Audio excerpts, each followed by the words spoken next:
Pada kesempatan waqiah kali ini, sebagaimana tadi disampaikan, menjadi komisi khusus dan permintaan tahlil.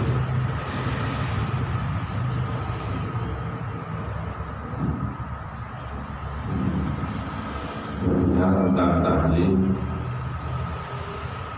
tahlil ini bertemu manfaat dan duli yang singkatnya dengan mengirimkan doa yang disampaikan pasti sampai kepada orang yang meninggal. Soalnya tidak sampai biasanya balik, dan selama ini tidak pernah balik berarti sampai bermanfaat kepada orang yang sudah meninggal, tapi juga bermanfaat kepada orang yang masih hidup seperti kita yang mentahlili. Apa manfaatnya? Manfaatnya mengingatkan kita bahwa kalau hari ini kita mentahlili, satu saat pasti kita ditahlili. Mulai itu satu ini ditahlili, ayo nahlili. Ben pas mati, sampai mati kalau yang nahlili. Kalau singkat itu ini sorong dominan ini alat kubur. Kalau itu yang melihat dikumpulkan di Allah Subhanahu Wa Taala. Jadi tahlil ini mengingatkan orang-orang yang hidup bahwa sebagaimana yang ditahlili dunia hidup kemudian wafat, maka kita juga akan demikian. Sekarang hidup kemudian kita juga akan wafat. Dulu ada seorang raja. Raja ini lumpuhnya wong pintar, menyeleksi orang-orang yang pintar. Karena saat ini ada audisi di TV itu, ada pemilihan audisi penyanyi dangdut ya, atau apalah acara, diseleksi untuk memilih tiang sing paling pintar di negara. Akhirnya setelah seleksi 1000 menjadi 100, 100 menjadi 10, ketemu wong siji sing paling pintar. Kemudian orang yang paling pintar ini dipanggil sama raja, dikasih tugas, wong pintar, yang ngomong pintar kok dikira dukun. Soalnya kalau dulu bahasanya dukun, kalau sekarang dukun itu untuk buatan matian. Soalnya jenenge diganti orang pintar. Kenapa dukun disebut orang pintar? Karena orang-orang yang datang kepadanya ada orang-orang goblok. Goblok sing pintar kan sing dukunnya. Berarti sing kekonan dukun itu berarti orang goblok. Dukunnya sing pintar. Kalau ada orang datang ke dukun, Pak, mending nomor biro. Lah, si mbak itu dukune kantek dia jadi, apa goblok teman. Lek aku ngerti nomor biro sing meneh. Sing metu, ya tak tonggo dhewe. Kan duwe tak bondo tak bela utang-utang kan wis yakin metu kan. Gak ngerti kok takon nang aku. Iya iki digoro ini gitu. Jadi kok dijenenge wong pinter, soalnya sing takon nang wong pinter ki wong goblok. Berarti itu ojo takon nang dukun. Jadi wong pinter, gak dadi wong goblok. Insyaallah. Orang label ya. Orang yang diseleksi orang pinter ini kemudian dikasih tugas sama raja. Om, sama tak kasih tugas. Tolong kamu membuat tulisan atau buku yang di dalamnya menceritakan tentang riwayat manusia. Kemudian siap, segeralah orang cerdik demikian ini pulang, mulai menulis 1 lembar, 2 lembar, berhari-hari. Pada saat yang ditentukan, datanglah orang cerdik demikian ini datang ke istana, disambut oleh pengawal-pengawal membukakan pintu istana, menghadap kepada raja. Orang cerdik demikian, bagaimana tugasmu? Katanya orang cerdik ini, sudah siap paduka. Mana bukunya? Itu pengawal masuk. Ternyata dia membawa pengawal, 3 pengawal.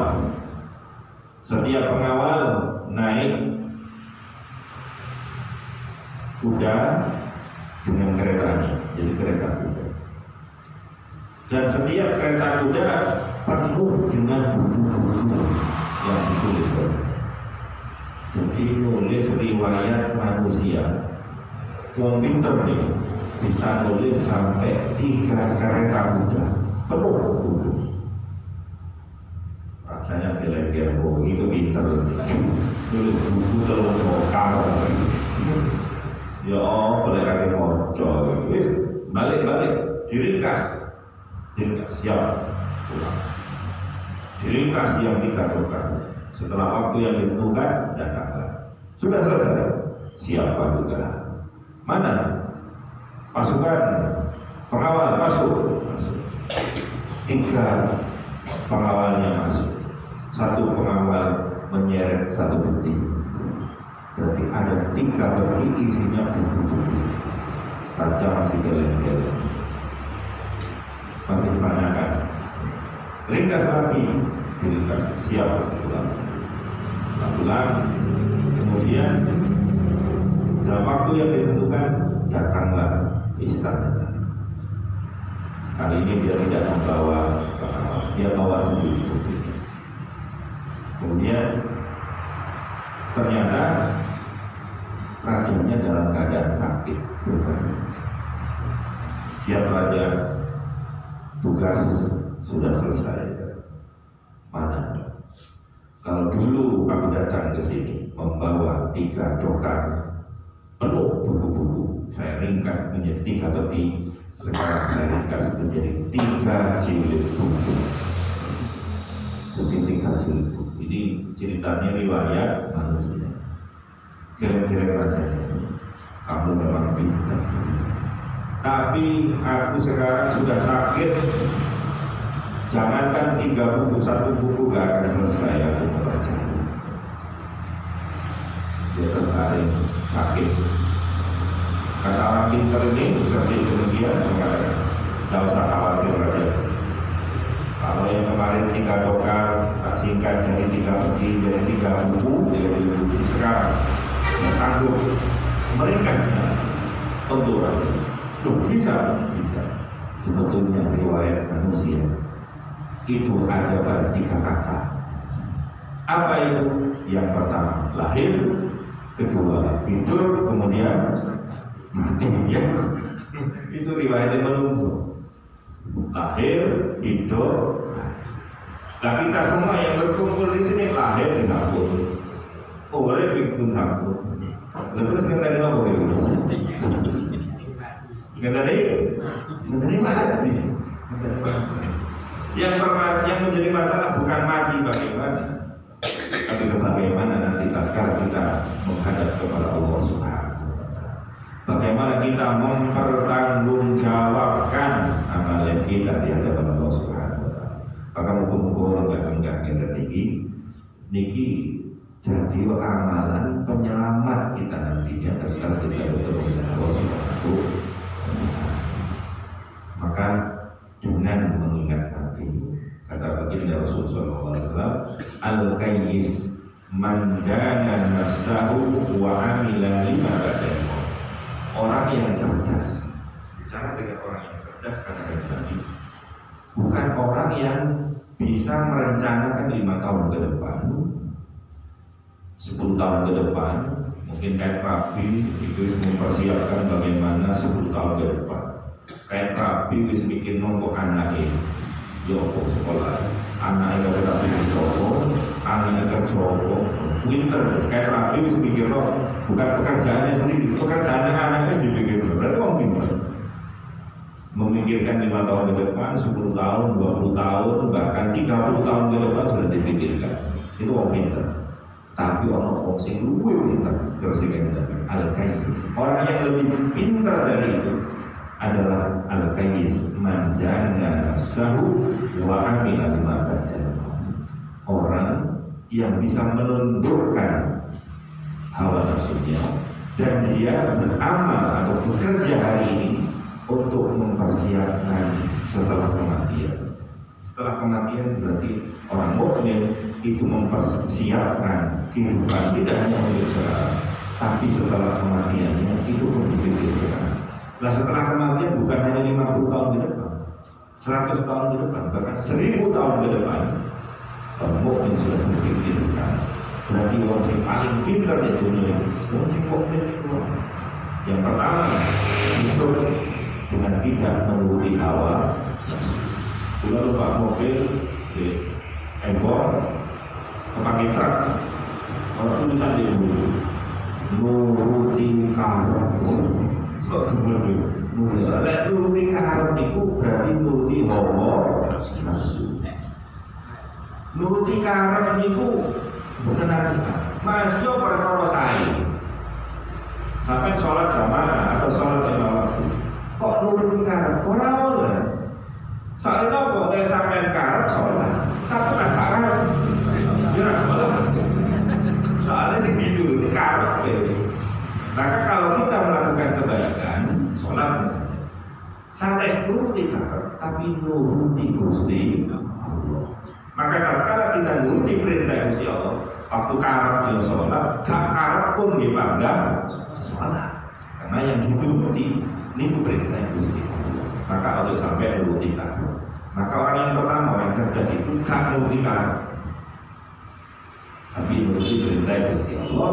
Kemudian yang kedua, amalnya yang sekarang bukan hanya untuk sekarang, tapi dia persiapkan untuk setelah kematian.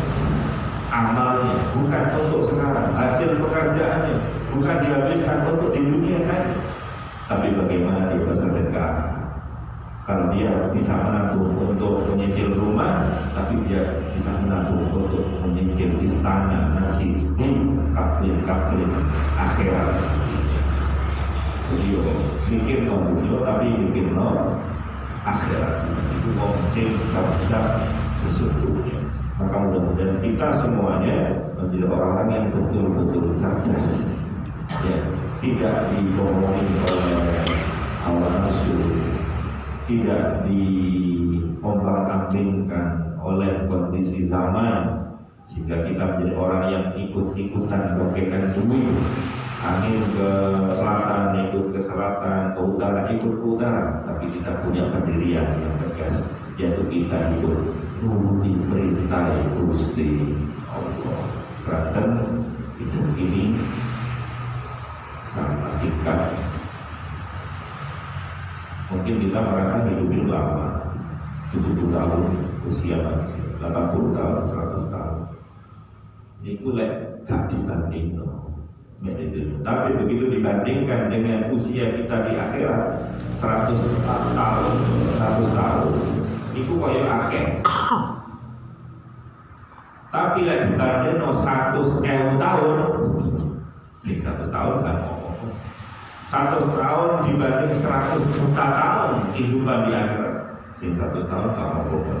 100 tahun dibandingkan dengan 100 triliun tahun nanti di akhirat, sing 100 tahun itu apa-apa. Pokoknya ya 40 tahun, 9 tahun mati. Cuma mundur. Maka sampai ngurusi dunia ini dengan menghalalkan segala cara. nuruti hawa nafsu. Tapi bagaimana kita hidup di dunia, kita bisa menjadikan dunia ini batu loncatan, menjadi jembatan sehingga kita bisa nyampe ke akhirat dengan selamat menghadap kehadiran Allah Subhanahu wa Ta'ala. Moga-moga dengan pembacaan surat Al-Waqiah di jamaah yang sekarang kita semua tertekan dalam urusan ekonomi dengan melambungnya harga-harga akibat naiknya harga BBM, mudah-mudahan Allah Subhanahu wa Ta'ala mentakdirkan untuk memberi kita rezeki yang lebih tinggi, lebih banyak daripada harga tersebut, sehingga apa yang kita inginkan mudah-mudahan semua bisa tercapai, dan tentunya untuk kemaslahatan dunia, kemaslahatan akhirat. Mudah-mudahan ada saudara kita, bapak ibu kita yang lagi sakit, mudah-mudahan diberikan kesembuhan oleh Allah Subhanahu wa Ta'ala. Yang sudah sembuh, yang sudah sehat, diberikan keistiqomahan untuk beribadah, tambah umur, tambah dekat sama Allah Subhanahu wa Ta'ala, tambah umur, tambah giat ibadahnya, sehingga satu saat malaikat Allah menjemput kita berada pada posisi yang paling dekat kepada Allah dengan semangat beribadah kepadanya dan mendapatkan husnul khotimah. Jamaah Waqiah apa sih? Kursuban wilayah kursuban yang telah mendahului kita, mudah-mudahan diampuni dosa-dosanya, diterima amal ibadahnya, semakin diangkat derajatnya oleh Allah Subhanahu wa Ta'ala. Begitu juga bapak ibu kita, kakek nenek kita yang telah mendahului kita. Lahumul Fatihah.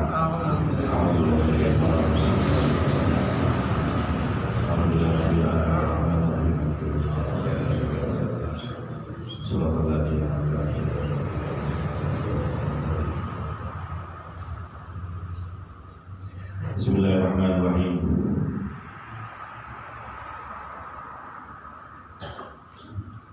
Ini ambil misalnya biasa Waqiah. Dikeluarkan saya keberatan bagaimana sarapan yang menggunakan dan dalam yang melakukan itu. Assalamualaikum warahmatullahi wabarakatuh.